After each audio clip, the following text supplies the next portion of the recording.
Well, we're talking about light, and we heard about the star. And I wonder, how many of you have night lights in your house? Lots of you have night lights? Yeah, I have night lights, and some of us have them to guide us to a very important destination in the middle of the night when we're half asleep. And I think it must be age for me, but I am appreciating that light more and more. That dim little light is all I need to get to the place that I want in the wee hours of the morning. And now when some of us were younger, we needed a night light as an assurance that all was well. And I remember when I was a young girl, we moved to a rambling old farmhouse. And my room, I think it was at least a mile from my parents' room. And the house was full of bangs and creaks and groans. It was old, and that was part of the house's character. And so therefore, naturally, monsters under the bed were part of my world. And so I always took that flying leap into bed so that that hairy arm couldn't reach out and get me as I was going to get into bed. And I certainly never let my hands dangle.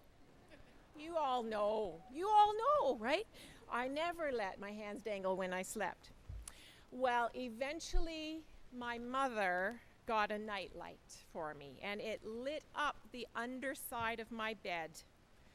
And that monster vanished, and I could see clearly the underside of my bed, and I could see it in a whole new way, and the monster was gone, and fear was gone, and my perspective changed. There was a new freedom in my life, all because of a well-placed light. Today is Epiphany Sunday. It's a really old festival in the Christian church. It's even older than Christmas. And for our society, we haven't hooked onto it quite the same way as Christmas. It's not as cuddly with the baby Jesus. It's not as commercially lucrative as Christmas.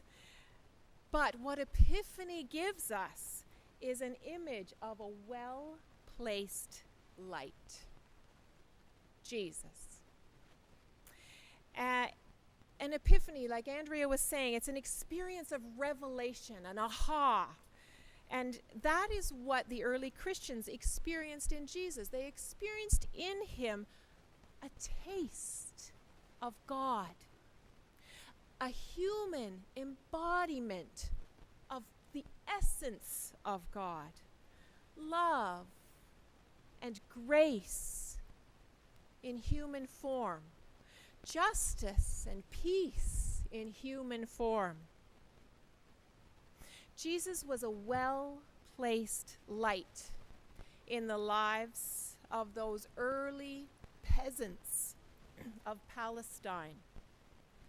And that story of the Magi that we all know so well, those people who see the star and they come to worship him, that story, it's an attempt by those early Christians to articulate the largeness, that scope of the sky, that largeness and the attractiveness of the light of God that those early Christians experienced in Jesus. That light drew the Magi, and that light of Jesus drew people to him. So that passage from Isaiah that Andrea read, it's from much, much earlier. It's talking about the time when the Israelites who were exiled because of war, they were exiled to Babylon, taken against their will, especially the most able, educated and well-trained of them were taken to Babylon to be used for their skills. But now they've come back. They've come back to Jerusalem at the end part of Isaiah, where we're hearing this story. And here are the words that are spoken. Arise and shine, for your light has come. So it's written 6 centuries before Jesus. And Jerusalem is not a happy place. It's in turmoil. There's a conflict between the Jews who have come back and the Jews who remained in the area. And living conditions are very difficult, and Jerusalem is still in ruins after being destroyed. And so the people are divided. They're not dealing with an outside foe. They're dealing with strife within. They're divided amongst themselves. There's a shadow amongst them, a darkness of suspicion between them, of distrust. People, they're at odds with each other. And the writers of this part of Isaiah, it's a small group that's writing this part of Isaiah. And these are people that are on the margins of the power.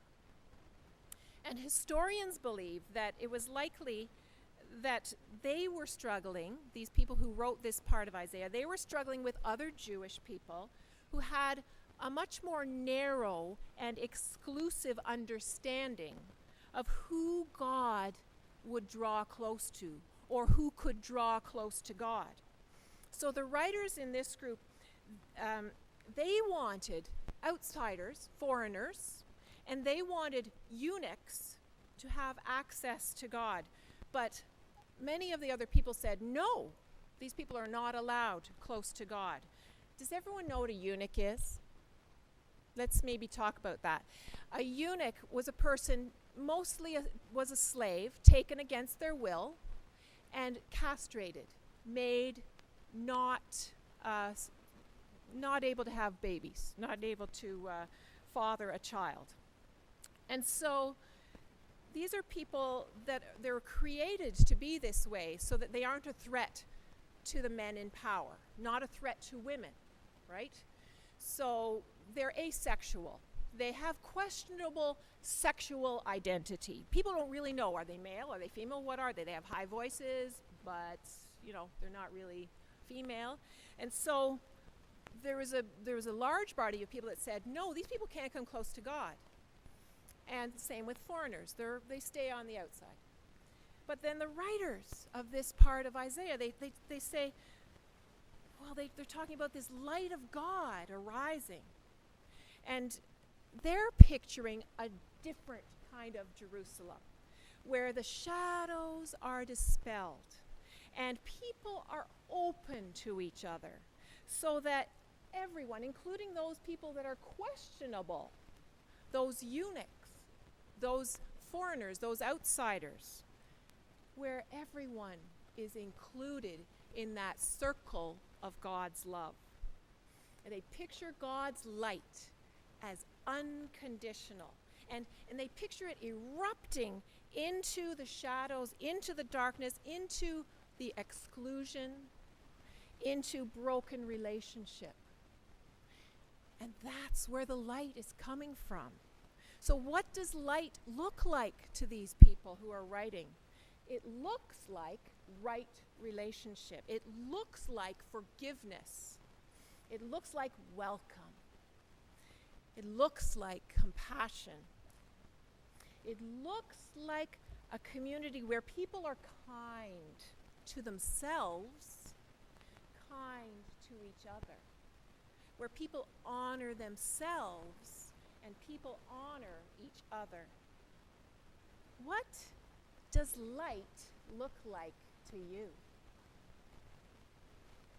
The early followers of Jesus saw light in him. Light doesn't look like believing the right doctrine, and light doesn't look like keeping a bunch of rules. Light looks like right relationship. Jesus lived and loved in such a way that through him, people could grasp what right and good relationships with each other and with God looked like. Jesus was a well-placed light. And for us, these thousands of years later, we have many places in our lives and in our world where we're separated from others by a shadow, by a darkness, by a hate, or by judgment, by hurts, or by exclusion, by haves and have-nots. There are parts of ourselves within us that we regard in unloving ways, and there are parts of ourselves where we need the light of God to shine into. So where is the light of Jesus placed today? In whom do you experience the light of God shining? Where do you see the light of Jesus well placed today? I can share from my own experience where I experienced the light of Christ. I see the light of Jesus through the people in the small group that I've just been a part of. We just finished off our last session with the potluck dinner, and I feel so privileged to be part of that group. How they honor each other, how they honor me, how they listen to me and don't judge me.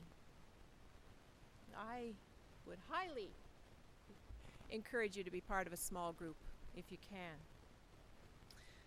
I experienced the light of Jesus through my husband, Todd. When I most want to shut somebody out because they judge me or because they're just darn difficult to be with, when I want to discount them or ignore them and just go on with my life, Todd will say something like, "How are they ever going to know how their actions affect you if you don't speak up?" In Todd, Jesus calls me to treat people as one with me. We're together. So in Todd, the light of Jesus invites me to engage them in conversation and listen to them and try to have them listen to me and respect me. Jesus helps me become one with those I would rather just ignore. But I also see the light of Jesus all around me in the world. I see his light glowing in the streets of India as thousands of people stand up to support the rights of women and object to the rape and the murder of the New Delhi woman who was gang raped on that bus. I see the light of Jesus there. I see a movement toward light, a movement toward oneness with women in the voices and the protests of a nation.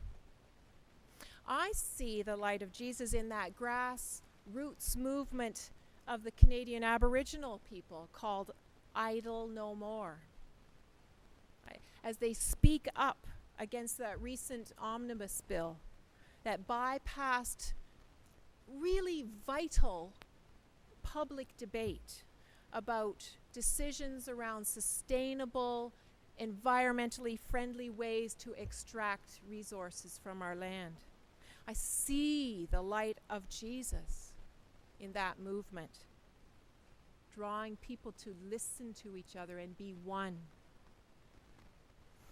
I see the light of Jesus in Chief Teresa Spence from Attawapiskat, who's on her hunger strike on behalf of her people, wanting to meet with our government leaders to talk about issues with our First Nations people. I see the light of Jesus in that movement toward oneness of all of us together, joined together to support and care for each other.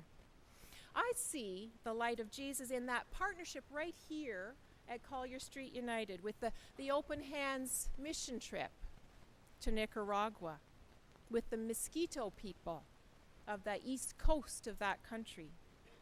I see a movement toward light, toward oneness of our youth in our presbytery, oneness with them and people of a different country, a foreign and unknown country in Nicaragua. One of the things that our small group, the small group people that are being trained to be leaders, one of the things we've been practicing is it's a spiritual practice of looking for God sightings. Each week we look for them. And what we're trying to do is foster the habit of noticing moments of beauty or awe or love or compassion, noticing those times when we sense God is very near. And then we share them with each other when we meet. And in a similar way, I invite you this week to look for ways that the light of Jesus is shining in your world. Look for where God's light shines in the coming together of people as one. And I invite you, enabled by the Spirit of Jesus, to be a well-placed light in our world, that all may be one. It may be in helping a vulnerable person love themselves. You will be light. It may be, like my husband Todd, in challenging a friend to not give up on someone in their life, and you will be light. It may be in sending an email to support Chief Spence. It may be in sending a card or speaking to one of our youth to encourage them in their mission to Nicaragua, and you will be light. So arise and shine, for your light has come. Thanks be to Jesus, our well-placed light. Amen. Please join me in the singing of hymn number 87, I Am the Light of the World.